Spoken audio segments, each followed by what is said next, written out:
When my husband casually said, "My friends think you're not remarkable enough for me, I could do better," I simply replied, "Then go find better." That same day I quietly canceled our plans, the gifts, everything. 2 weeks later at 4 a.m. his closest friend called me in tears. "Please answer. Something happened tonight and it's about you." I woke up to Emmett packing a suitcase. "What are you doing?" I asked, still groggy, checking the clock. 6:15 in the morning. "I'm going to Marcus's place for a few days." He didn't look at me, just kept folding shirts with aggressive precision. "I need space to think about our relationship. About whether this is really what I want." I sat up. "Whether what is what you want?" "This. Us."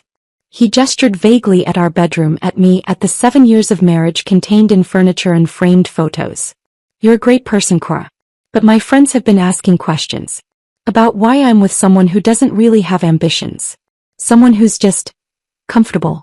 Not impressive." The word landed like a slap. Sienna said something last night that really stuck with me. She said I was too remarkable to be with someone unremarkable. And I think she's right. He zipped the suitcase. "So I'm going to take some time. Figure out if I want to stay in this marriage or if I want to find someone more aligned with where my life is going." He walked toward the door, suitcase in hand. "Emmett," I said. He turned back, probably expecting tears, expecting me to beg him to stay. "Before you go, I need to tell you something about my work. About what I've actually been doing for the last 3 years while you thought I was just comfortable and unremarkable." He set down the suitcase, annoyed. "Cora, this really isn't the time. My company was just acquired for $21 million. My share is $12.7 million. I said it calmly, clearly, watching his face process information that didn't fit his narrative. "So yes, take your time at Marcus's place. Think about whether you want to find someone more impressive. And while you're doing that, I'll be planning something special for your birthday. Don't worry, you and all your friends are invited." His mouth opened. Nothing came out. "Oh, and Emmett? The apartment lease is in my name. So take all the time you need. Just not here." The silence that followed was the most satisfying sound I'd heard in 7 years. He stood frozen in the doorway, suitcase handle gripped in one hand, his brain visibly trying to process what I'd just said. I could see the calculations happening behind his eyes. 12.7 million, company acquisition, 3 years. Trying to reconcile the numbers with the woman he thought he knew. "You're lying," he said finally. His voice was flat, defensive. "You don't have a company. You do freelance consulting from the apartment." "I do crisis management consulting," I corrected. "For tech companies. Data breaches, PR nightmares, executive scandals. The kind of disasters other firms won't touch." I reached for my phone on the nightstand, pulled up my email, turned the screen toward him. "This is from Catalyst Ventures. The acquisition closed yesterday.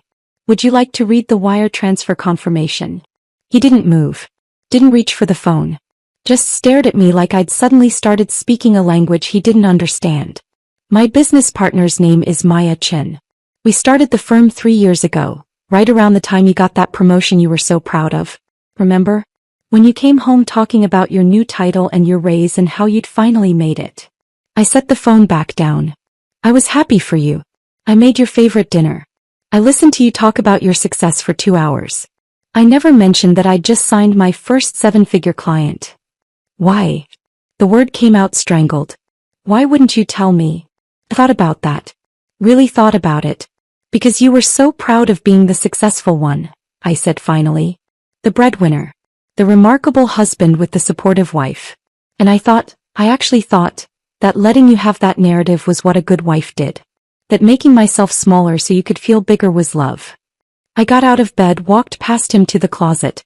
Started pulling out clothes for the day. A simple black dress. Professional.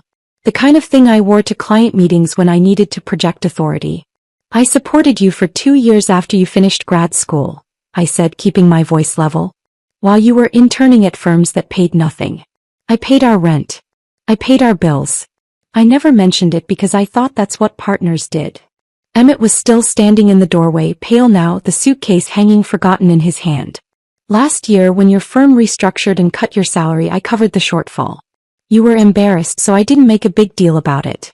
Just quietly transferred money from my business account to our joint account so you wouldn't have to worry." I pulled the dress off its hanger. The Tesla you've been test driving every weekend? I made a down payment last week. $20,000. Surprise. Cora. The apartment we live in, the lease is in my name. Has been since before we got married. You moved in with me, not the other way around. I turned to face him. The furniture, the art on the walls, the car you drive, I bought all of it. Not because I was keeping score, but because I thought we were building a life together. I thought we were partners. His face had gone from pale to gray. I didn't know. No, you didn't. Because you never asked. The words came out sharper than I'd intended, years of suppressed frustration finally finding their edge. In 7 years of marriage, you never once asked me what I was really working on, what I cared about, what I was building. You just assumed I was there to support your career, your dreams, your ambitions. The unremarkable wife with the remarkable husband. I walked past him into the bathroom, started brushing my teeth. Through the mirror, I could see him still standing there, processing, trying to find his footing in a conversation that had completely escaped his control. I met you 9 years ago, I said around the toothbrush.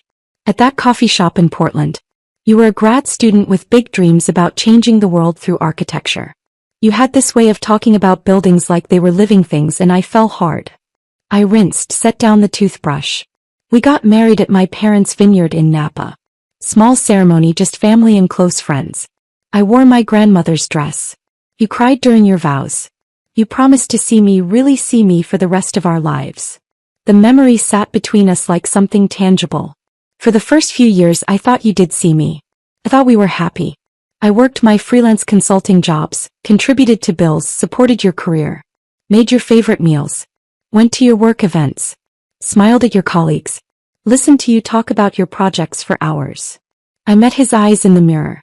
I was very good at being the woman in the background. The steady presence that required no attention. I thought that's what you wanted, Emmett said quietly. You never said you wanted more. I shouldn't have had to say it. I turned to face him directly. You should have asked. In 7 years, you should have wondered at least once if there was more to me than what you could see on the surface. He set down the suitcase finally, ran his hands through his hair. I don't understand. If you had all this success, this company, this money, why did you hide it? Why did you let me think that I was unremarkable? I finished for him. Because I thought you needed to be the successful one. I thought that's what you wanted. And maybe, I paused, surprised by the realization even as I said it out loud. Maybe I was testing you. Seeing if you'd love me when you thought I was ordinary. When there was nothing impressive about me to reflect well on you. The test results were in. He'd failed spectacularly. You said Sienna told you I was unremarkable, I said. When was that conversation? Last night. At dinner. He looked uncomfortable. A bunch of us went out after work. Marcus, Devin, Harper, Sienna. We were talking about relationships, careers, life stuff. And Sienna, she didn't mean it in a bad way, she just said she thought I could probably do better. That I was too accomplished to be with someone who didn't have the same level of ambition. And you agreed with her. It wasn't a question, but he answered anyway. I thought she had a point. I nodded slowly. Hey. So this morning you woke up and decided to pack a bag. To go to Marcus's place and think about whether you wanted to stay married to your unremarkable wife. Is that about right? When you say it like that. How should I say it, Emmett? I walked back into the bedroom, started making the bed. You were leaving me. Not with conversation or honesty or any attempt to work through whatever you were feeling. You were just packing a suitcase and walking out at 6 in the morning so you could avoid the mess of an actual breakup. He winced. I was going to call you later. Explain everything properly. How generous. I smoothed the comforter, fluffed the pillows. Well, you don't have to call now. You can explain everything properly right here. Tell me exactly what made you think I was unremarkable. I'm genuinely curious. Emmett shifted his weight, deeply uncomfortable now. It's not that you're unremarkable. It's just, you don't have ambitions. You work from home. You don't have a title or a career path or a 7-figure income. He stopped. Or a multi-million-dollar company. Or clients in 6 countries. Or acquisition offers from 2 Fortune 500 companies.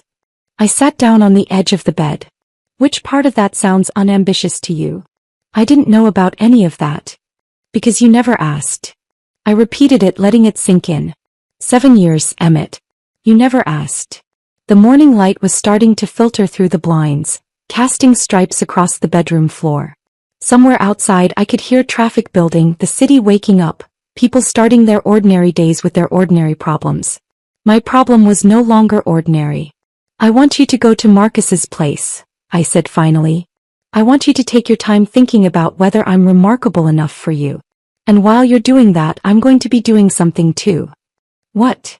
"Planning your birthday party." I smiled, but it wasn't warm. "You said your friends are all invited, right? Marcus, Devin, Harper, Sienna? The ones who think I'm so unremarkable." He nodded slowly, wary now. "Good.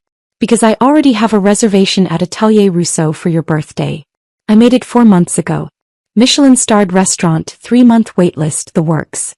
I was going to surprise you with a private dinner, just the two of us." I stood up, walked to my closet, started getting dressed. "But I think I'm going to modify the reservation. Make it a group event. Something memorable." "Cora, what are you planning?" I pulled the black dress over my head, zipped it up. "I'm planning to give you and your friends exactly what you want. The truth about who I really am. No more hiding. No more being unremarkable." I grabbed my laptop bag from the desk, my car keys from the dresser. "The apartment lease is in my name, like I said. So take your suitcase and go to Marcus's place. Take a week. Take 2 weeks. Take however long you need to decide if you want to find someone more impressive than me." I walked to the bedroom door, then paused and looked back at him. "But Emmett, don't miss your birthday dinner. I promise, it's going to be unforgettable." I drove to Maya's apartment in the Mission District, arriving just after 7:30. She lived on the 3rd floor of a converted Victorian, the kind of place with original hardwood floors and bay windows that caught the morning light. I'd barely knocked when she opened the door, already dressed, coffee already made. "Tell me everything," she said, pulling me inside. I collapsed onto her couch and did. The suitcase. The speech about being unremarkable. The way he'd looked at me when I told him about the acquisition. The invitation to his birthday dinner that was going to become something else entirely. Maya listened without interrupting, her expression shifting from shock to anger to something that looked almost like vindication. When I finished, she poured us both coffee and sat down across from me. 3 years, she said quietly.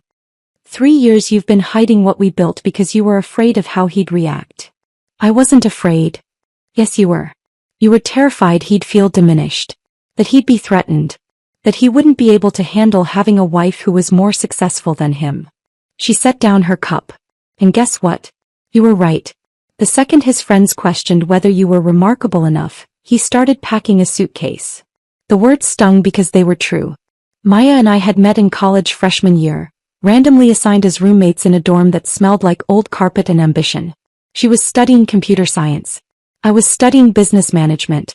We'd stayed up late talking about the companies we'd build someday, the impact we'd make, the way we'd change industries that desperately needed changing. After graduation, we'd gone separate ways for a few years. She'd worked at a tech startup in Austin. I'd done consulting for various firms in San Francisco. But we'd stayed close, talking every week, sharing ideas, watching each other's careers develop. Then 3 years ago, over drinks at a wine bar in North Beach, Maya had pitched me an idea. Crisis management for tech companies, she'd said. But not the corporate BS kind. The real kind. When a company has a data breach and millions of customer records get exposed. When an executive gets caught doing something awful and the board needs damage control. When everything is on fire and the traditional PR firms are too scared to touch it. I'd been intrigued immediately. Why us? Because we're good at putting out fires. Because we understand tech. And because no one expects 2 women to walk into a room and fix what their overpaid consultants couldn't. She'd grinned. Also, we'd make a fortune. She hadn't been wrong.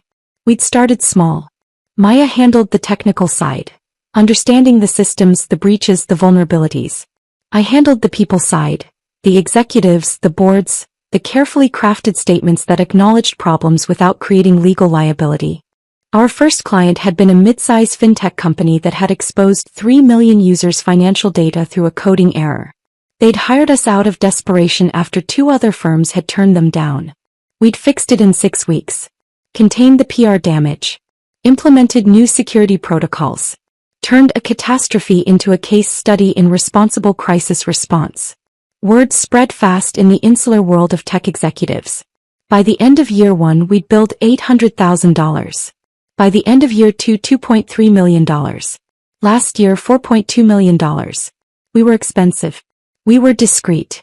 And we were devastatingly effective at saving reputations and careers when everything was falling apart. 6 months ago, 2 Fortune 500 companies had approached us about acquisition. They wanted our methods, our client list, our expertise. But most of all, they wanted us. The offers had been staggering. The kind of numbers that made my accountant develop a nervous tic when he showed me the projections. But both offers came with the same condition. We had to go public. Our LLC structure had kept our names hidden, offering anonymity to clients who valued discretion above everything else. But if we wanted 8-figure payouts, we needed to become the public faces of what we'd built. I'd hesitated. For months, I'd told Maya I needed more time, that I wasn't ready, that going public would complicate things at home. The truth was simpler and more pathetic. I was afraid of how Emmett would react. I should have told him years ago, I said now, staring into my coffee. When we first started making real money. When we landed our first 7-figure client. I should have just been honest. Why weren't you? Maya asked gently. I thought about that. Really thought about it. Because he was so proud of being the successful one. The breadwinner. Every time we went to a party or a work event, he'd introduce me as his wife who does some freelance consulting, and then he'd spend 20 minutes talking about his latest architectural project. And I'd stand there smiling, nodding, playing the supportive wife. I set down my cup. I told myself I was being kind, letting him have the spotlight, not making it a competition. But it wasn't kindness, Maya said. It was enabling. I know that now. She pulled out her laptop, opened it on the coffee table between us. Hey. So here's where we are. Catalyst Ventures is ready to close the deal.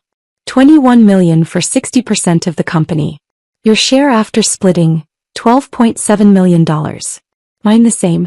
We stay on as executive partners, full control of operations, 5-year commitment. The number still didn't feel real. The press release is drafted, Maya continued. Jordan McNulty is handling PR. He's coordinated with TechCrunch, Forbes, Entrepreneur Magazine, all the major business outlets. The story goes live the night of Emmett's birthday. Ashfordshire Crisis Management acquired by Catalyst Ventures. 2 women built an 8-figure company while everyone was looking the other way. She glanced up at me. That's the angle Jordan wants to lead with. The invisible founders. The women who built something extraordinary while staying completely under the radar. It's a good story, Cora. People are going to eat it up. I thought about Emmett seeing that story. About Marcus and Devin and Sienna and Harper. All the friends who'd decided I wasn't remarkable enough. Scrolling through their feeds and seeing my face beside Maya's. Seeing the numbers. Seeing the truth they'd been too lazy or too dismissive to discover on their own. When's the board meeting? I asked. Friday. 3 days from now. The investors want to finalize terms, sign papers, make it official. Maya closed her laptop. Are you ready for this? Really ready? Because once we do this, there's no going back to invisible. We're the face of the company. Every success, every failure, every decision, it's public now. I'm ready, I said. And I meant it. That afternoon, I went home and pulled out every piece of documentation I'd been maintaining for the past 3 years. Partnership agreements with Maya. Client contracts with NDAs and confidentiality clauses. Bank statements showing wire transfers and quarterly earnings. Tax returns that told a story Emmett had never bothered to read. I'd been supporting us financially for the last 18 months. Ever since his architecture firm had gone through restructuring and cut his salary by 30%. He'd been embarrassed, angry at himself, worried about money. I'd quietly transferred funds from my business account to our joint account, covering the difference so seamlessly he'd never noticed. The apartment we lived in. My name was the only one on the lease. I'd bought it 5 years ago before we got married, back when I was still freelancing and saving aggressively. Emmett had moved in after the wedding. We'd never bothered changing the paperwork. The furniture, the art on the walls, the expensive coffee maker he used every morning. I'd bought all of it. Not because I was keeping score, but because I'd had the money and he'd had student loans he was still paying down. The car he drove. The laptop he used for work. The tailored suits that photographed well at client meetings. All of it funded by the unremarkable wife doing her freelance consulting from home. I made copies of everything, organized it chronologically, created a simple presentation with clean slides and undeniable numbers. Then I pulled up the folder I'd labeled Support 2 years ago when Emmett had graduated and started looking for work. 2 years of rent payments while he interned at firms that paid nothing but promised experience. The $15,000 I'd loaned him for professional camera equipment, high-end gear for architectural photography that would make his portfolio stand out. He'd promised to pay me back when he got his first real paycheck. That was 4 years ago. We'd never discussed it again. The $8,000 website redesign by a professional developer who'd made Emmett's online portfolio look slick and sophisticated. The $3,000 I'd spent on his membership to the American Institute of Architects. The countless dinners and client lunches I'd funded while he was networking and building connections. I'd never thought of it as keeping score. I'd thought of it as partnership, as investment in our shared future, as the invisible work that held relationships and households together. But looking at the numbers now, spread across my desk in neat columns of debits and credits, I realized I'd been subsidizing more than his career. I'd been subsidizing his ego. Funding the fiction that he was the successful one, the remarkable one, the generous husband who'd been kind enough to marry someone ordinary. My phone buzzed. A text from Emmett. Can we talk? I've been thinking about what you said. I stared at the message for a long moment. Then I typed back. Not yet. Enjoy your time at Marcus's place. We'll talk at your birthday dinner. Another buzz, almost immediate. About that. Maybe we should cancel the dinner. Keep this between us. I smiled at the screen. He was starting to understand that something was coming. Starting to feel the first tremors of the earthquake I was about to trigger. No, I typed back. Your friends were instrumental in helping you see how unremarkable I am. They deserve to be there when you find someone better. Dinner is still on. Saturday, 8 p.m. Atelier Rousseau. Don't be late. I silenced my phone and went back to my documentation. 3 days until the board meeting. 10 days until Emmett's birthday. 10 days until everyone who'd ever called me unremarkable learned exactly what they'd been too blind to see. I pulled up the reservation for Atelier Rousseau on my laptop and clicked the modification button. Changed the party size from 2 to 12.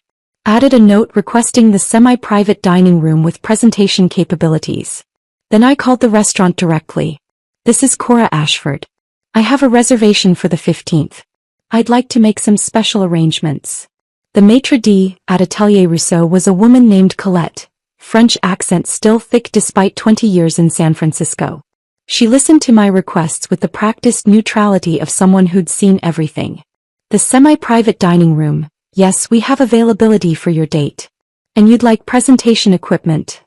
A screen and connection for my laptop. Nothing elaborate. Just clean and professional. Of course. And the menu. The chef's tasting menu. All 12 guests. Wine pairings. I paused. And Colette. I need absolute discretion. The guest of honor doesn't know about the modifications I'm making. Something flickered in her expression. Curiosity maybe, or recognition of a story she'd heard variations of before. Naturally, Ms. Ashford. We pride ourselves on discretion. I hung up and immediately my phone buzzed with a text from Emmett. His first of what would become many. This is crazy.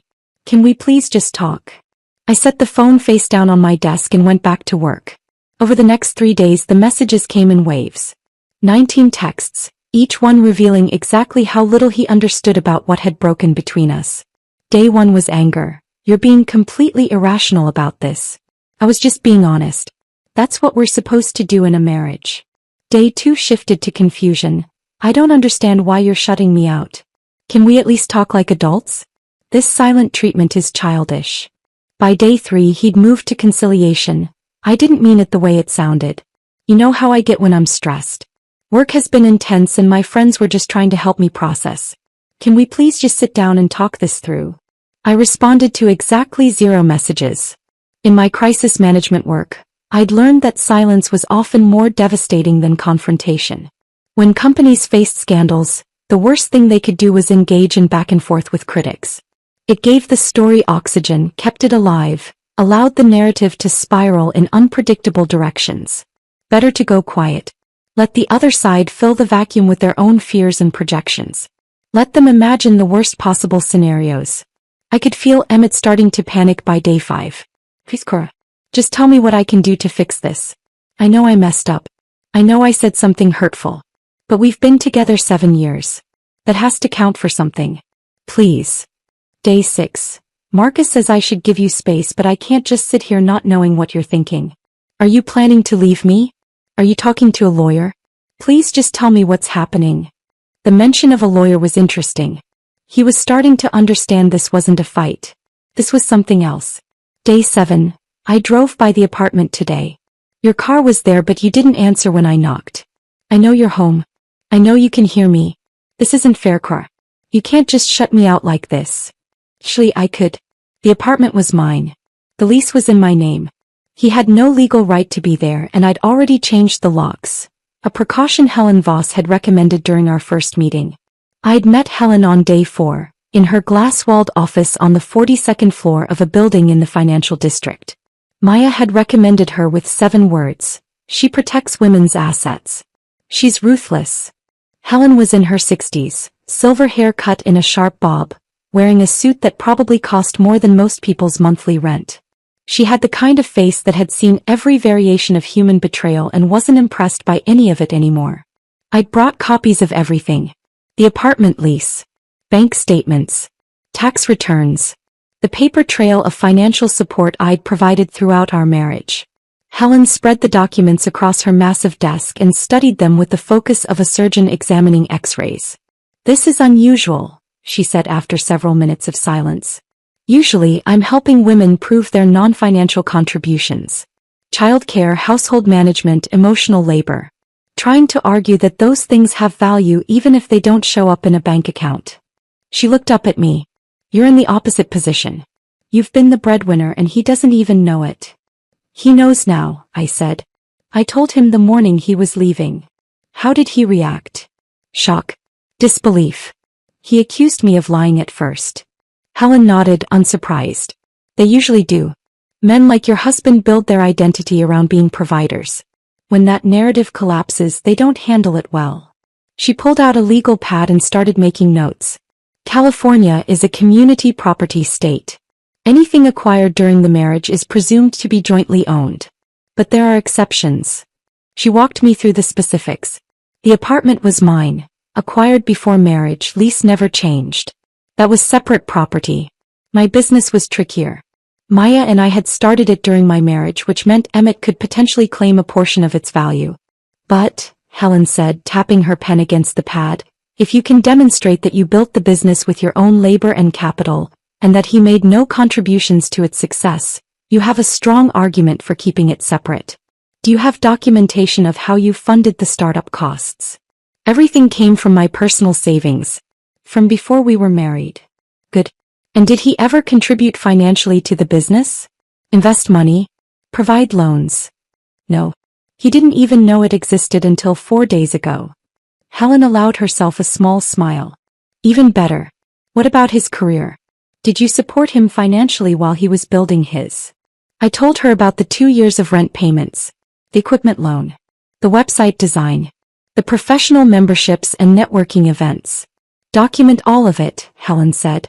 Dates, amounts, any written communication about repayment. In California, when one spouse supports the other's education or career development, that can be considered a separate contribution that offsets community property claims. She drew up preliminary separation papers. Advised me on asset protection. Explained how to separate our bank accounts without triggering suspicion. Are you sure you want to do this? Helen asked as I was leaving. 7 years is a long time.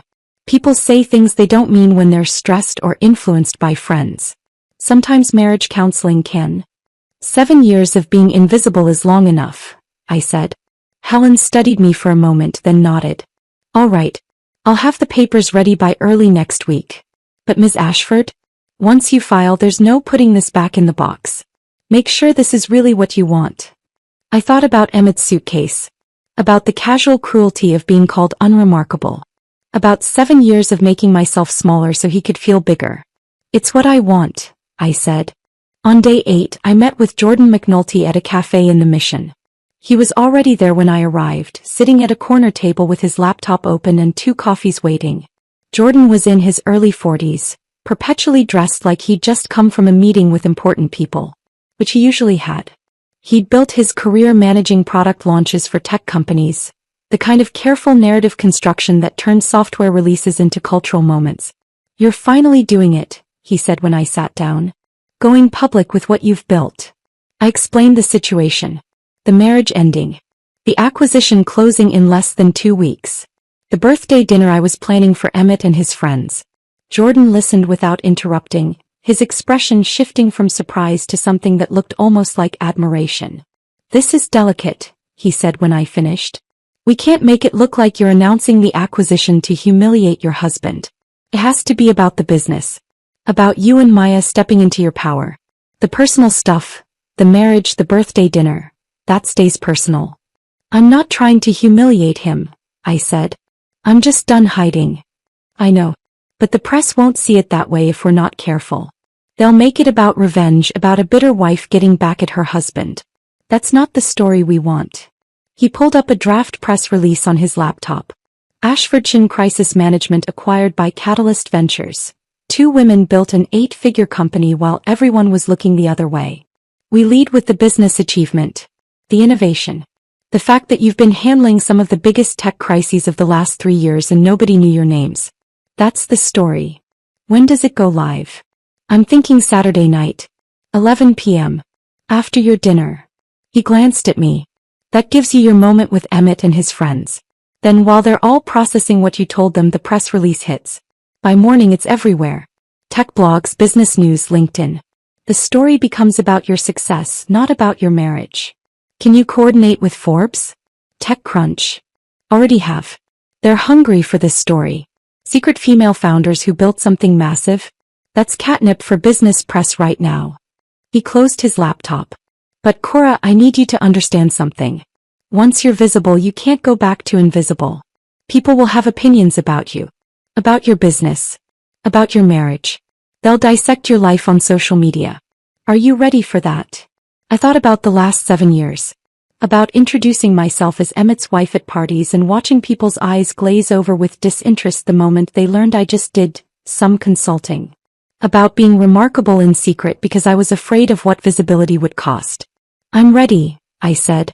On day 14, the morning of Emmett's birthday, I woke at 5 a.m. to an email from Maya with the subject line, "We did it. Wire transfer confirmed. We're rich. $12.7 million just hit your account. Check it." "I'll wait." I pulled up my banking app with shaking hands. The number was there. Undeniable. 7 figures followed by more figures than I'd ever seen in my personal account. I waited for euphoria. For tears. For some big cinematic moment of triumph. Instead, I felt calm. Clear. Like I'd been walking through fog for 7 years and someone had finally turned on the sun. The money wasn't the point. The point was I'd built something real while everyone was looking the other way. I'd proven, to myself if no one else, that remarkable wasn't something someone else got to decide about you. I got out of bed and walked to my closet. Pulled out the midnight blue silk dress I'd bought last week specifically for tonight. Simple cut, expensive fabric, the kind that whispered instead of shouted. I showered, did my makeup, styled my hair. When I looked at myself in the mirror, I barely recognized the woman looking back. Not because I looked different, but because I felt different. Solid. Present. Done disappearing. My phone buzzed. Another text from Emmett. "See you tonight?" I smiled at the screen and typed back. 8 p.m. Don't be late. I arrived at Atelier Rousseau at 7:45, parking in the structure across the street. The evening air was cool, typical for San Francisco in late September, carrying that salt and fog smell from the bay. I walked the 2 blocks to the restaurant, my heels clicking against the pavement in a steady rhythm that felt like a countdown. The restaurant's exterior was understated, just a brass plaque beside a dark wooden door, the kind of place that didn't need to announce itself because everyone who mattered already knew where it was. I'd walked past it a dozen times with Emmett over the years, watching him slow down each time, his eyes lingering on the couples disappearing through that door into whatever magic waited inside. "Someday," he'd say. "When I really make it, we'll go there." I'd made the reservation 4 months ago. Back when I still thought we meant something. Colette was waiting inside, elegant in black, her French accent still thick despite what I knew was 20 years in San Francisco. She recognized me immediately. We'd spoken on the phone 3 times in the past week, finalizing details. "Miss Ashford," she said, extending her hand. "Everything is prepared exactly as you requested." "Thank you, Colette."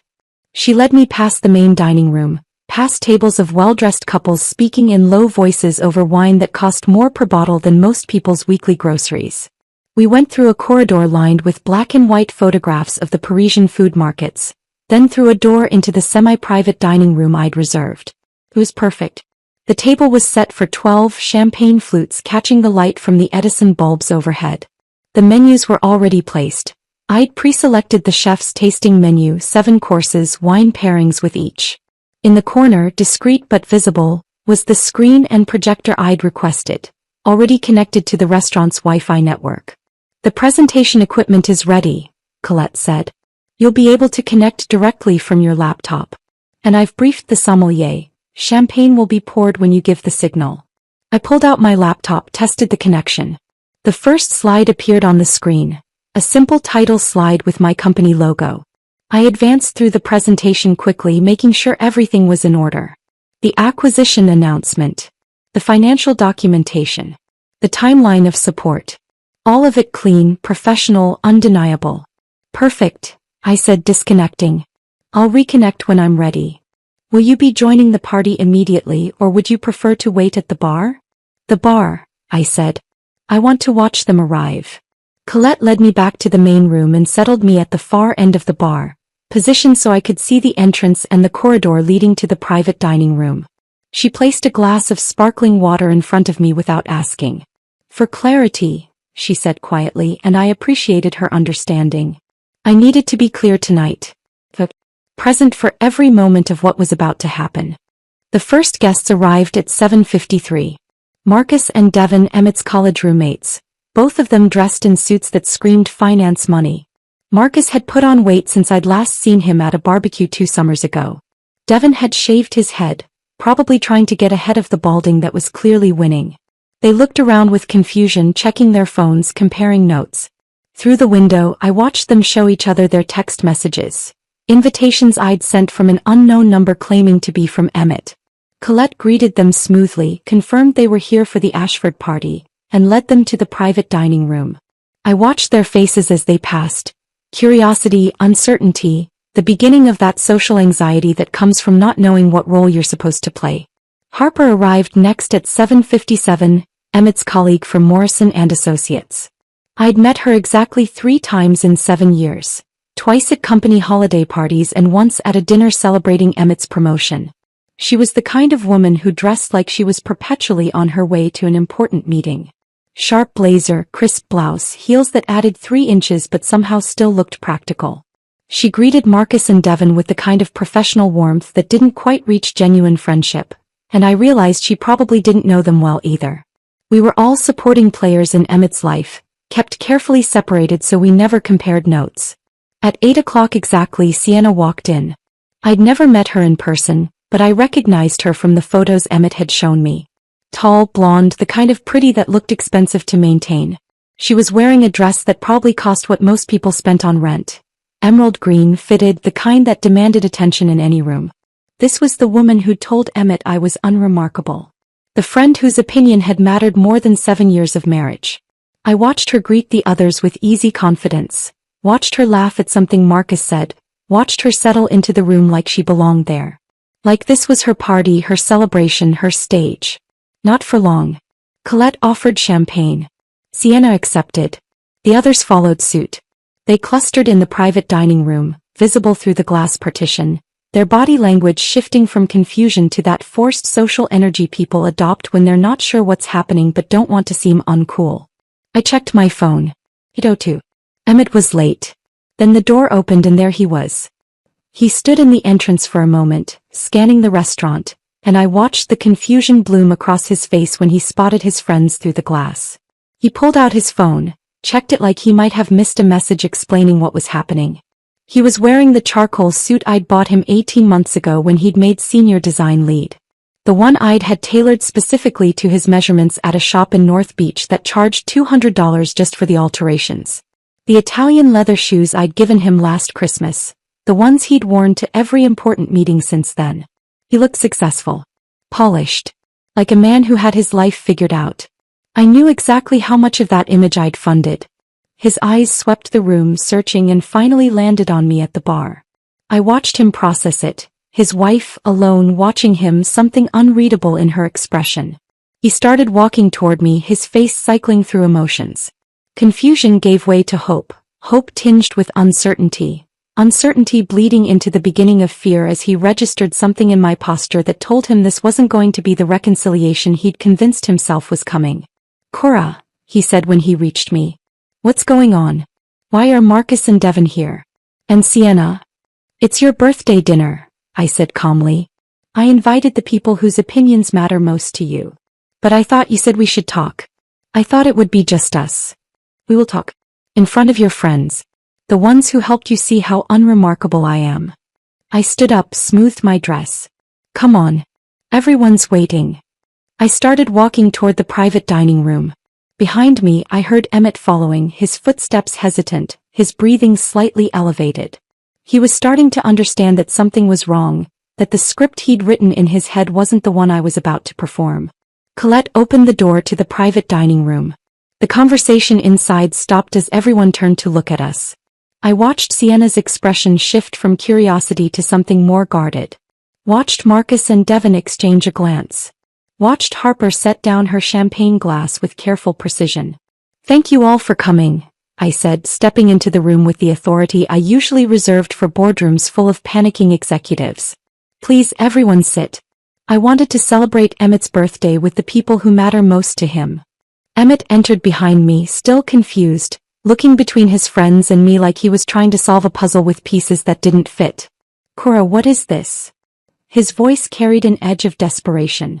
"It's exactly what I said. Your birthday dinner." I moved to the head of the table, positioning myself so everyone could see me clearly.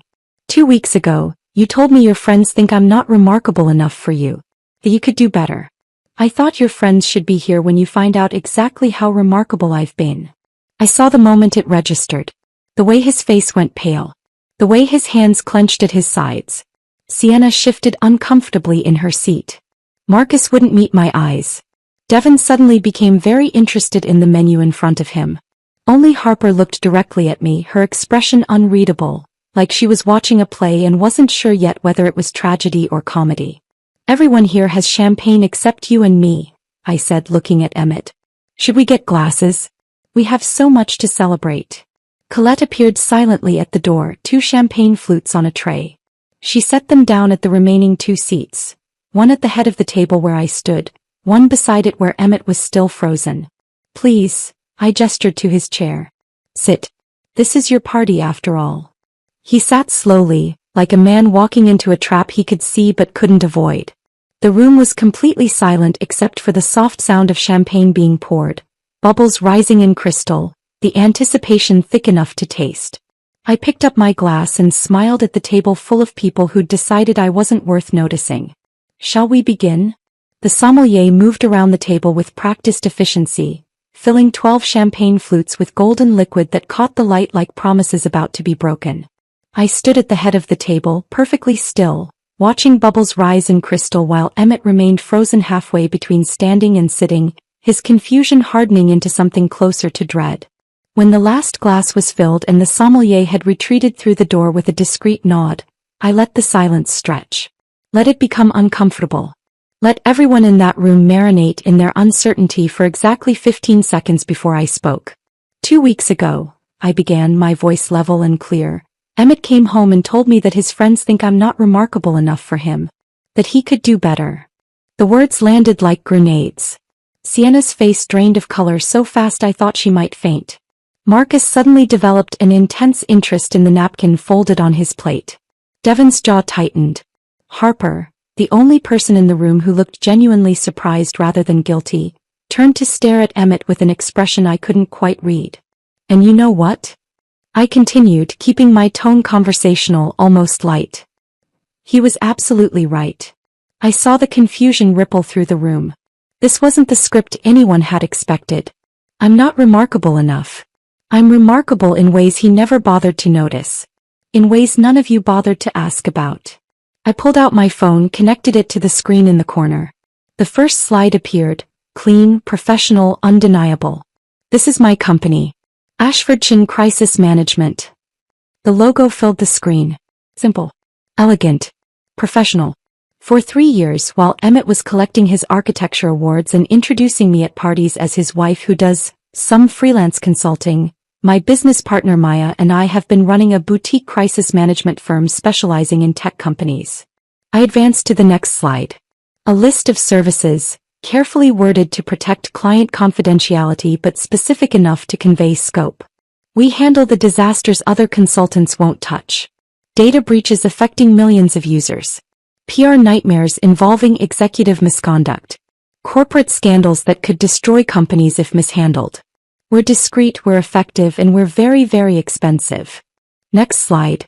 Client testimonials with names redacted. Case studies with identifying details removed. Revenue charts showing exponential growth over 3 years. I heard someone inhale sharply. Couldn't tell who. Last year we billed $4.2 million. This year we're on track for $6.8 million. 6 months ago, 2 Fortune 500 companies approached us with acquisition offers. I let that information settle, watching faces process numbers that didn't match the narrative they'd constructed about who I was. This morning, I said, advancing to the next slide, we finalized the acquisition. The announcement from Catalyst Ventures filled the screen. Official letterhead. Legal language. And at the bottom, the number that had made my accountant's hands shake when he'd shown me the wire transfer confirmation. 60% of the company sold to Catalyst Ventures for $21 million. My share, after splitting with my partner and paying out early investors, $12.7 million. The silence that followed was absolute. Not even breathing sounds. Just 12 people frozen in place, champagne glasses suspended, brains trying to reconcile the woman standing in front of them with the one they'd dismissed as unremarkable. I let them sit with it. Let the number echo in the quiet space. Then I advanced to the next slide. But let me show you something else.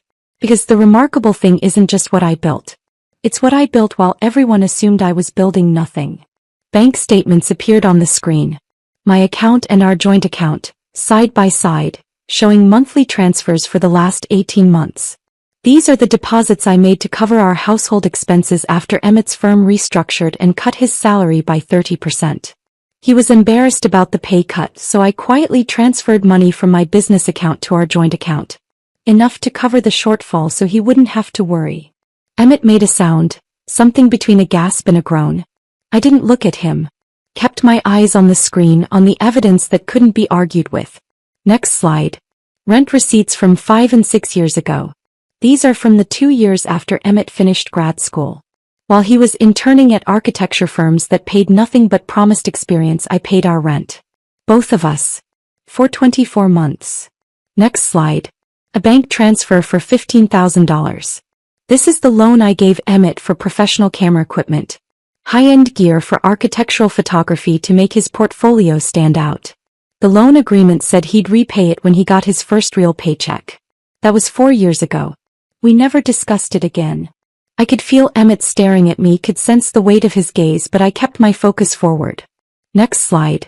An invoice from a web development company. $8,000 for a professional website redesign.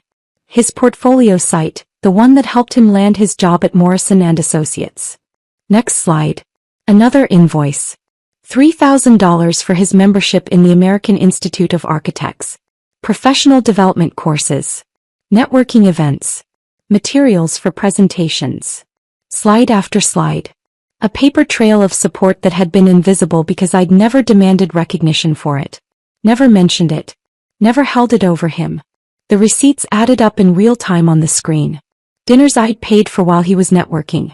The car insurance I'd covered. The 1,000 small expenses that accumulate when you're building a life with someone and one person is quietly carrying more weight than the other realizes. I never thought of this as keeping score, I said quietly.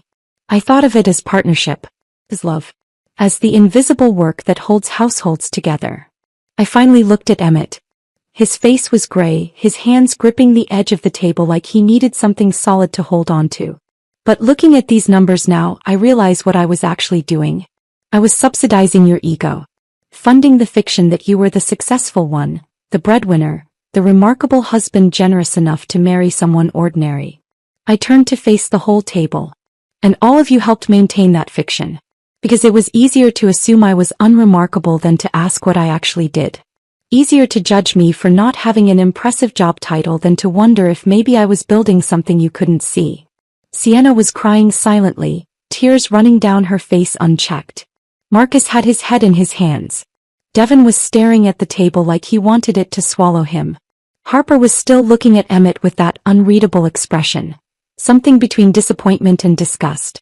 The apartment we live in, I continued, the lease is in my name. Has been since before we married. Emmett moved in with me, not the other way around. The furniture, the art, the car he drives, I bought all of it. Not because I was keeping score but because I had the money and he had student loans he was paying down. I disconnected my phone from the screen. The slides disappeared, leaving just a blank white rectangle that somehow felt louder than the images had been. I kept all of this quiet because I thought that's what a good wife did. I thought being remarkable meant being invisible. I thought love meant making myself smaller so my partner could feel bigger. I picked up my champagne glass. The weight of it felt significant, ceremonial. I was wrong about all of that. And Emmett, you were wrong too. Not about me being unremarkable, you were wrong about what remarkable looks like. I raised the glass, watching the light catch in the liquid, creating tiny prisms that scattered across the white tablecloth. I paid for this dinner. Every course, every wine pairing, every moment of this evening. Consider it a birthday gift and a severance package. You all get to enjoy a $400 per person tasting menu courtesy of the unremarkable wife who apparently wasn't worth keeping. I looked at each of them in turn. Sienna with her tears. Marcus with his shame. Devin with his silence. Harper with her judgment. And finally Emmett, who looked like a man watching his entire self-concept collapse in real time. To finding better, I said, my voice steady, clear, final. May you all eventually learn the difference between what's remarkable and what's just visible. I drank. The champagne was excellent. Crisp, complex, expensive. Everything this moment required. I set down the glass with a soft clink that somehow sounded like an ending. Then I walked out of Atelier Rousseau into the cool San Francisco night, leaving behind the birthday dinner, the marriage, and the life I'd built around people who'd never bothered to look closely enough to see me. Behind me, through the glass, I heard the explosion of voices, shock and anger and confusion all colliding at once. But I didn't look back. I'd said everything that needed saying. The rest was just noise. The walk to my car felt longer than it was. Every step away from Atelier Rousseau was a step into a version of my life I'd never imagined. Not divorced, not yet, but fundamentally changed in ways that couldn't be undone. I drove home on autopilot, barely registering the traffic lights or the streets I'd driven down 1,000 times. My hands were steady on the wheel. My breathing was even. I felt calm in a way that should have been unsettling but somehow wasn't. The apartment was dark when I let myself in. I didn't turn on the lights. Just walked to the windows overlooking the city and stood there, watching San Francisco prepare for sleep. Lights dimming in office buildings, last calls wrapping up in bars, the pulse of the city slowing to its nighttime rhythm. My phone was on silent but I could see it lighting up on the counter. Text after text. I didn't read them. Instead I sat down on the couch in the darkness and waited. For what, I wasn't entirely sure. Grief maybe. Regret. The emotional aftermath of detonating 7 years of marriage in front of an audience. But none of that came. Just that same clear, calm certainty that I'd done exactly what needed to be done. I must have dozed off at some point because I was startled awake by my phone ringing at 4:17 a.m. The screen showed an unknown number. San Francisco area code. I stared at it for 3 rings, debating whether to answer before curiosity won out. Hello. Please. A woman's voice wrecked with crying. Please, Cora. Something happened tonight and it's about you. I sat up straighter, trying to place the voice through the tears and gasping breaths. Please answer. Please. I need to talk to you. I did answer, I said. Who is this? It's Sienna. From the dinner. I'm so sorry. I'm so sorry. Sienna. The friend who'd told Emmett I was boring. who'd started the conversation that led to him packing a suitcase and announcing he could do better. I stood up, walked to the kitchen, poured myself a glass of water. Let her cry while I drank it. Sienna, I said finally, my voice calm and clinical, the tone I used with clients in crisis. It's 4 a.m. What happened? After you left, she managed between sobs. Everything fell apart. Emmett tried to explain it away. Tried to say you were exaggerating, that the company wasn't really yours, that you were just trying to make him look bad. I leaned against the counter, phone pressed to my ear, waiting. But Harper pulled out her phone. She found the press release. It went live at 11. It's everywhere, Cora. Everywhere. TechCrunch, Forbes, LinkedIn. Crisis management firm Ashfordshire acquired for 8 figures. Your picture is right there with your partners. The whole story about building the company in secret. I pulled up my own phone with my free hand, scrolled through notifications I'd been ignoring. He was right. Jordan's press release had exploded across the tech news ecosystem. My face and Maya's were on the homepage of TechCrunch. Forbes had already posted an article with the headline, The Invisible CEOs. How 2 women built an 8-figure company while no one was watching. We all just stared at him, Sienna continued, her voice breaking. We sat there in that restaurant with your champagne and your expensive dinner, and we stared at the man who told us his wife was unremarkable while the entire internet learned the truth. And what did Emmett do? I asked. He tried to leave. Just stood up and tried to walk out. But Marcus stopped him. Said they weren't done talking. So we all followed him outside onto the sidewalk. I could picture it. The 5 of them standing on the street outside one of San Francisco's finest restaurants. Saturday night crowds walking past, having the kind of confrontation that draws stares. We were angry, Sienna said. All of us. Even Devin, who never gets angry about anything. We felt used. Like Emmett had been lying to us too, making you look small so he could look big. What did you say to him? Marcus asked why you would hide success like that from your own husband unless you didn't trust him. Devin asked if Emmett had ever actually asked about your work or just assumed he knew everything worth knowing about you.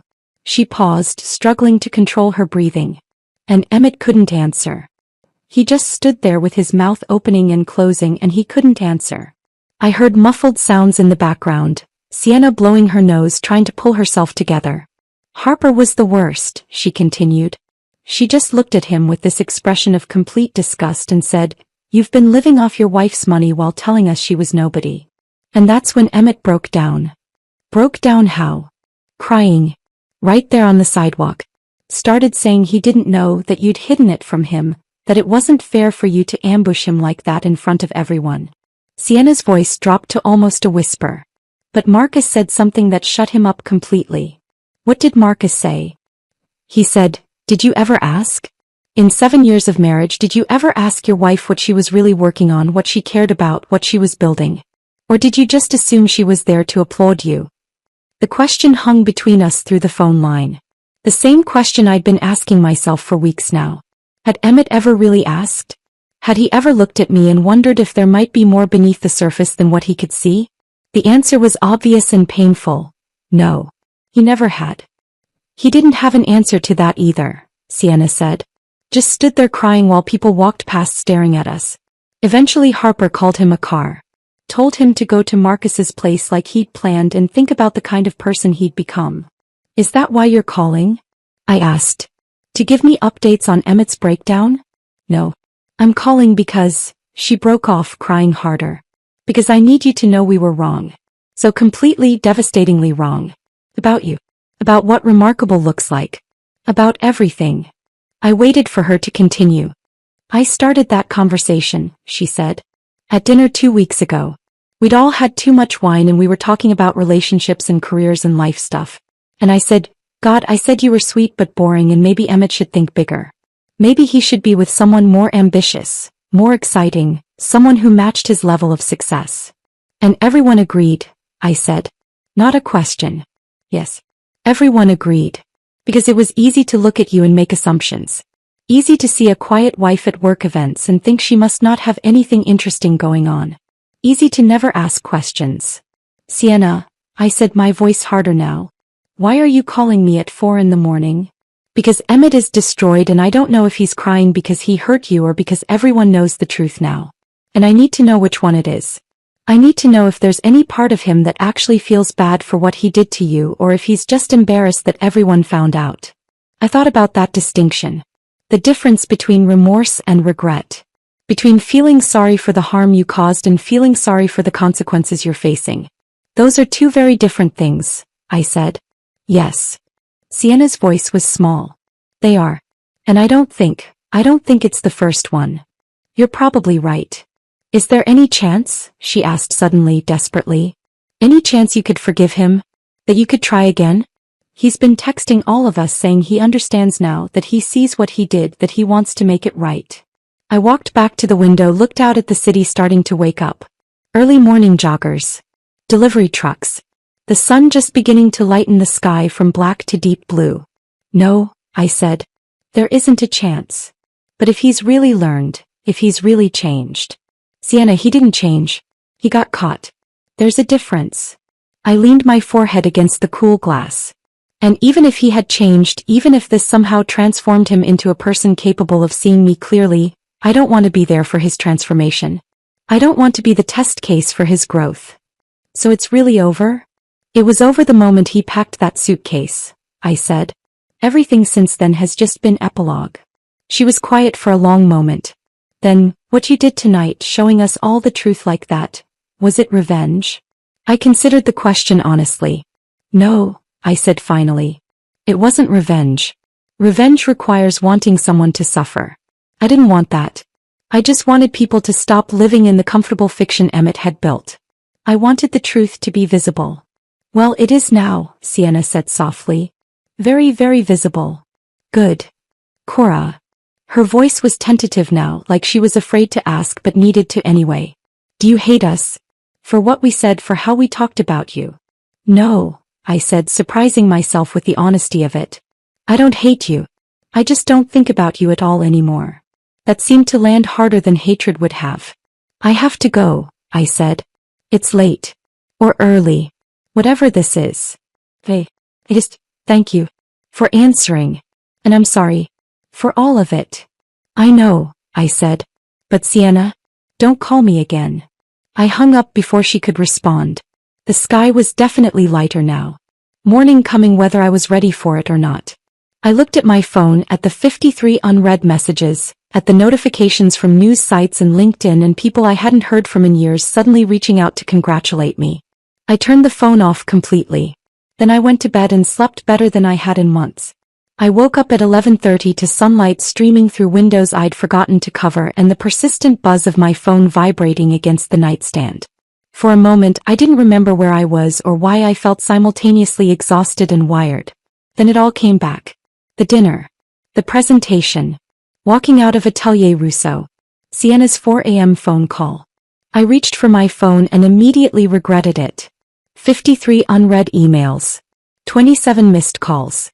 Text messages that had stopped loading because there were too many to display at once. I scrolled through the emails first, watching the subject lines blur past. Interview request Forbes. Podcast invitation how I built this. TechCrunch wants to feature you. Entrepreneur Magazine your story. Book deal interest literary agent. Congratulations from former clients. Messages from investors I'd spoken to once at conferences years ago. Suddenly remembering my name and asking about expansion opportunities. 3 separate podcast producers wanting me to tell the story of building a company in secret. And the headlines. My God, the headlines. I opened Safari and typed my name. The results filled the screen. Secret CEO's marriage ends after husband calls her unremarkable. The woman who built an 8-figure company while her husband thought she was nobody. From invisible to unstoppable. One woman's revenge on being underestimated. Tech executive exposes husband's belittling at his own birthday party. Some articles were sympathetic, framing me as a woman who'd finally stood up for herself. Others were critical, using words like calculating and vindictive and public humiliation. One opinion piece questioned whether someone who would weaponize a birthday dinner had the emotional stability to run a crisis management firm. Everyone had an opinion. Everyone had a take. My life had become a story people told to prove whatever point they wanted to make about marriage, success, gender dynamics, or revenge. I set the phone down and went to make coffee. The apartment felt different in daylight. Emptier somehow, even though nothing had physically changed. It was still my furniture, my art on the walls, my coffee maker on the counter. But it felt less like home and more like a stage set waiting for the next scene. I was halfway through my first cup when someone knocked on the door. I looked through the peephole and saw Maya holding a paper bag and 2 to-go cups of coffee. "I brought reinforcements," she said when I opened the door. "Bagels from that place in the Mission you like. And better coffee than whatever you're drinking." She walked in without waiting for an invitation, set everything on the kitchen counter, and pulled me into a hug that lasted longer than either of us typically tolerated. "You did it," she said when she finally let go. "You actually did it." "Did what?" "Destroyed my marriage in front of an audience." "Stopped hiding." She opened the bag, pulled out bagels and cream cheese. "Stopped making yourself small. Stopped letting him take credit for the life you built." We settled on the couch with food and better coffee, and Maya filled me in on her morning. "I've given 3 interviews already. Forbes, TechCrunch, and NPR's Marketplace. Turned down 5 others because I figured we should coordinate our messaging." She took a bite of her bagel. "Jordan's been handling most of the press requests, but they specifically want both of us. The story of 2 women building something this big in secret. It's catnip for business media right now." "How bad is it?" I asked. "The personal stuff?" Maya pulled out her phone, scrolled through something. "It's everywhere. The dinner, the presentation, the acquisition announcement. Someone at the restaurant must have talked because there are details about what you said, what you showed on the screen. Twitter's having a field day. Half the people are calling you a hero. The other half think you're a villain." She handed me her phone. I scrolled through the tweets. "This is what we mean when we say women's work is invisible." She was literally funding his entire life and he called her unremarkable. Imagine being so fragile you can't handle your wife being successful. Men are embarrassing. She humiliated him at his birthday dinner in front of all his friends. That's not empowerment, that's cruelty. Play stupid games, win stupid prizes. He called her unremarkable. She showed receipts. Fair trade. I handed the phone back. "I don't know if I can read any more of that." "You shouldn't," Maya said. "None of it matters. What matters is we have a company to run and suddenly everyone knows who we are." She set down her bagel. "Do you regret it? The way you did it? Going public at the dinner instead of just filing for divorce quietly?" I thought about that. Really thought about it. "No," I said finally. "I don't regret telling the truth. I regret that it took him calling me unremarkable for me to realize I'd been making myself invisible. That I'd spent 7 years shrinking so he could expand." Maya nodded slowly. "You know this changes everything, right? We can't go back to being anonymous. We're the face of Ashfordshire now. People are going to have opinions about us. About how we dress, what we say, who we date, what we believe. We're public figures now, whether we wanted to be or not." "I know. Are you ready for that?" I looked at my phone, at the 53 emails and 27 missed calls and the hundreds of social media notifications I hadn't even begun to process. "I guess I have to be." Maya stayed for another hour, helping me draft responses to the most important interview requests, coordinating with Jordan on messaging strategy, making a list of decisions that needed to be made about the company's public presence now that we were no longer invisible. When she left, I finally opened my personal email and found what I'd been avoiding. 12 messages from Emmett, sent throughout the night and early morning. I read them in chronological order, watching the progression like a time-lapse of someone's self-concept collapsing. 11:47 p.m. "What the hell was that? You humiliated me in front of everyone I know. How could you do this?" 12:23 a.m. "You planned this. You set me up. Made me look like a fool on purpose." 12:58 a.m. "I know I said something hurtful, but you didn't have to destroy me publicly. That was cruel." 1:34 a.m. "Everyone's texting me. The press release is everywhere. Why didn't you tell me? Why did you hide it?" 2:15 a.m. "I don't understand. You never told me you had a company. You never said you were successful. How was I supposed to know?" 2:47 a.m. "I didn't know you were supporting us financially. You never mentioned the rent payments or the loans. Why didn't you tell me?" 3:03 a.m. "Marcus asked if I ever asked about your work. If I ever wondered what you were building. And I couldn't answer him." 3:33 a.m. "I see it now. I see what I did. How I never asked. How I never looked. How I made you small because I needed to feel big. I don't know if you'll ever read this, but I'm sorry. Not for getting caught. For what I did to you every day for 7 years. The last message was different from the others. Less defensive. More raw. Like he'd finally stopped trying to manage the situation and started actually thinking about what he'd done. I read it twice, looking for manipulation, for the careful word choice of someone trying to produce a specific response. Found only exhaustion and something that might have been genuine understanding. I deleted all 12 messages anyway. My phone rang. Helen Voss, my lawyer. Good afternoon, she said when I answered, her voice carrying a warning note I recognized from our first meeting. I hope you've been resting after your eventful evening. Barely. What's wrong? Emmett retained counsel this morning. Richard Castellano, family law. He's expensive and aggressive, and he called me an hour ago asking about our intentions regarding separation. My stomach dropped. Already. He moves fast. That's part of why he's expensive. I heard papers rustling on her end. I told him you're prepared to file for dissolution, that you're seeking no community property claims given that the apartment and business assets are clearly separate property. But Cora, you need to prepare yourself for what's coming. What's coming? Richard is going to argue that Emmett deserves compensation for supporting your career during the early years of your marriage. He's going to paint a picture of a devoted husband who sacrificed his own advancement to support his wife's ambitions, who's now being discarded the moment she achieved success. I almost laughed. He supported my career? I paid our rent for 2 years while he was unemployed. I know. And we have documentation proving that. But Richard is very good at crafting narratives that judges find compelling. He'll argue that emotional support, networking assistance, household management, all of it constitutes contribution to your success. I walked to the window, looked out at the city below. Ordinary Sunday afternoon, people living their ordinary lives. No idea that mine was becoming something unrecognizable. What do I need to do? Nothing yet. Just be aware that this isn't going to be quick or quiet.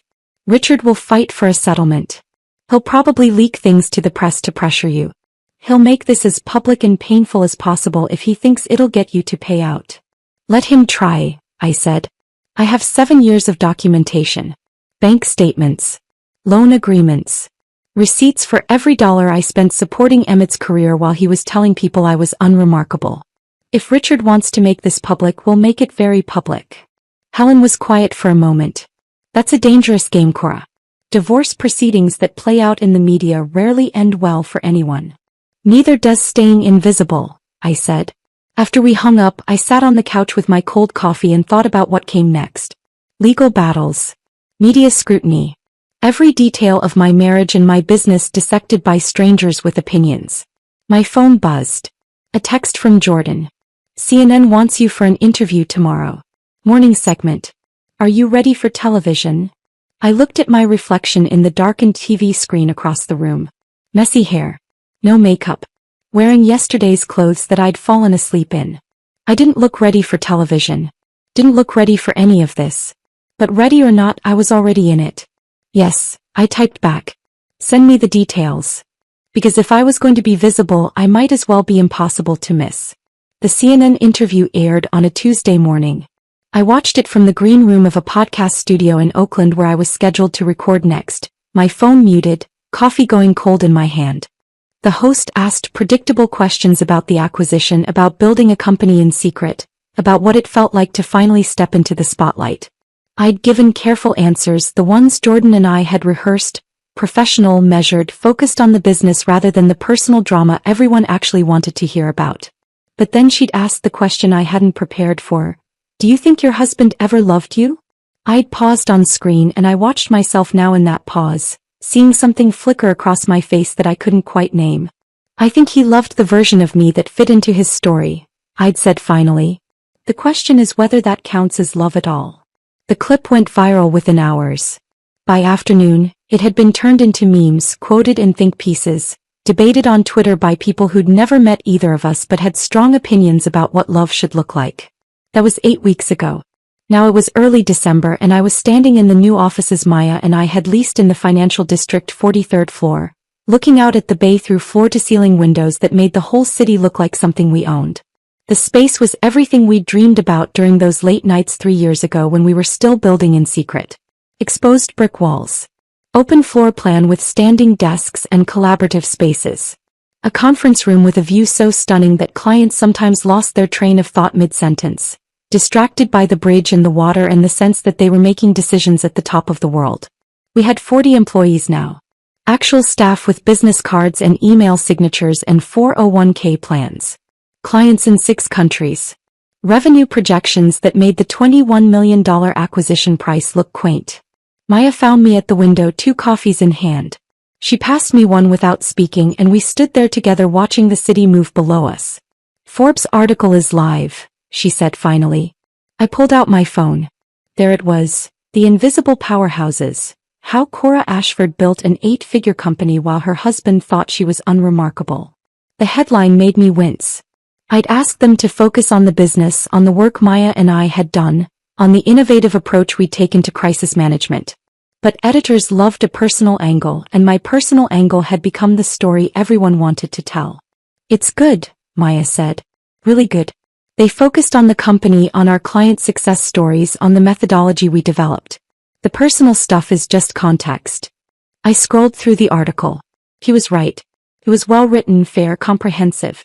But the pull quotes they'd chosen were all about marriage and invisibility and what happens when someone finally refuses to stay small. The comments are brutal, I said, scrolling further. Don't read the comments. Never read the comments. But I couldn't help myself. The opinions ranged from supportive to savage. Everyone projecting their own experiences and grievances onto my story. She's a hero for exposing him. She's vindictive for humiliating him publicly. This is what feminism looks like. This is what narcissism looks like. I locked my phone and put it in my pocket. How are you doing? Maya asked. Really doing? I don't know, I said honestly. Some days I feel clear and strong and certain I did the right thing. Other days I wonder if I could have handled it differently. Been less public. Less dramatic. You weren't dramatic. You were honest. There's a difference. Tell that to the internet. Maya turned to face me fully. Cora, you spent 7 years making yourself invisible so your husband could feel impressive. You built a multi-million-dollar company while he was telling people you did some freelance work. When you finally told the truth about who you were and what you'd built, people called it revenge. But it wasn't revenge. It was just refusing to participate in his fiction anymore. I knew she was right. Knew it intellectually. But knowing something and feeling it are different things. My phone buzzed. An email from an address I didn't recognize but a name I did. Emmett. I stared at it for a long moment before opening it. Cora, I've had time to think. To really think about what I did, what I said, who I was. You asked me once what I thought about you, really thought, and I said my friends might have a point about you not being impressive enough. I've realized now that the only unimpressive thing in our marriage was my inability to see what was right in front of me. You were building an empire while I was building my ego. You were creating something meaningful while I was creating an image. I don't expect forgiveness. I don't deserve it. I just wanted you to know that I see you now. Really see you. And you're the most remarkable person I've ever known. I'm sorry it took losing you to figure that out. I read it twice, searching for traces of the feeling I'd had 9 years ago when I met him in that coffee shop in Portland. The excitement. The hope. The belief that we were building something real together. Found nothing but a quiet recognition that some lessons come too late. I deleted the email and put my phone away. He reached out again? Maya asked. Last time. I'm blocking the address. Good. We stood at the window for a few more minutes, watching the city, before Maya had to leave for a client meeting. I stayed behind, looking out at the bay, at the bridges connecting San Francisco to the rest of the world, at the boats cutting white lines through gray water. A month later I gave my first keynote speech. The tech conference in Austin had 2,000 people in attendance, most of them younger than me, hungrier than me, trying to build the kinds of companies Maya and I had already sold. I stood backstage in the wings, listening to my introduction, feeling the particular terror that comes from knowing you're about to walk onto a stage under lights bright enough to blind you. Please welcome Cora Ashford, CEO of Ashfordson Crisis Management. The applause started and I walked out into the light. I talked for 30 minutes about invisibility as a strategy, about building in the shadows until what you've created becomes undeniable. I talked about the cost of making yourself small, about the years I'd spent diminishing my own accomplishments because I thought that's what partnership required. And I talked about the moment I decided to stop. Not because I wanted revenge, though that's how everyone framed it, but because I finally understood that remarkable wasn't something someone else got to decide about me. The applause when I finished was thunderous. People stood. Some were crying. Afterward, in the green room, a young woman approached me. She couldn't have been more than 25, eyes bright with that particular hunger that comes from wanting to prove yourself worthy of the space you occupy. My boyfriend told me I should focus on supporting his startup instead of building my own, she said. He said two entrepreneurs in a relationship would be too competitive. That someone needed to be the support system. What did you say? I asked. Nothing yet. But after hearing your talk, I'm going home and breaking up with him. I smiled. Good. Is that what you would do? In my position? I thought about that. About 7 years of supporting Emmett's career while quietly building my own. About the price of invisibility and the cost of visibility. About the woman I'd been and the woman I'd become. I'd ask yourself one question, I said. Does he make you feel bigger or smaller? Does being with him expand your sense of what's possible or contract it? If the answer is contract, you already know what to do. She nodded, thanked me, and walked away with the kind of determined stride that suggested she'd already made her decision. On a Friday evening in mid-December, 3 months after the dinner that changed everything, I stood in my apartment. My apartment, paid for with money I'd earned, filled with furniture I'd chosen, and looked out at San Francisco glittering in the winter dusk. My phone buzzed. Maya asking if I wanted to grab dinner. Thai place in the Mission? I typed back. See you in 30. I thought about Emmett sometimes. Wondered if he'd learned the lesson or just learned to hide his assumptions better with the next person. Wondered if he told his version of our story at dinner parties, casting himself as the victim of a vindictive woman who'd hidden her success to make him look bad. I thought about Sienna and Marcus and Devin and Harper. Whether they'd changed how they measured people or just gotten more careful about saying their judgments out loud. But mostly I thought about the woman I'd been. The one who made herself small. Who built empires in secret.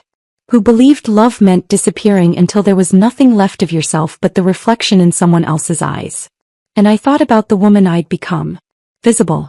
Valued. Finally taking up the space I'd earned. Emmett had called me unremarkable, and in doing so he'd given me permission to stop performing. Stop shrinking. Stop asking for permission to be exactly as extraordinary as I'd always been. I grabbed my coat and keys, locked the door behind me, and headed out into the December evening. The city was alive with lights and movement and possibility. And I was finally, undeniably, unforgettably visible. That quiet revolution, from invisible to unforgettable, turned out to be the most remarkable thing of all. If this story of reclaiming your power had you hooked from start to finish, hit that like button right now. My favorite part was when Cora revealed those bank statements at the birthday dinner, showing who really funded everything. What was your favorite moment? Drop it in the comments below. Don't miss more empowering stories like this. Subscribe and hit that notification bell so you never miss an upload.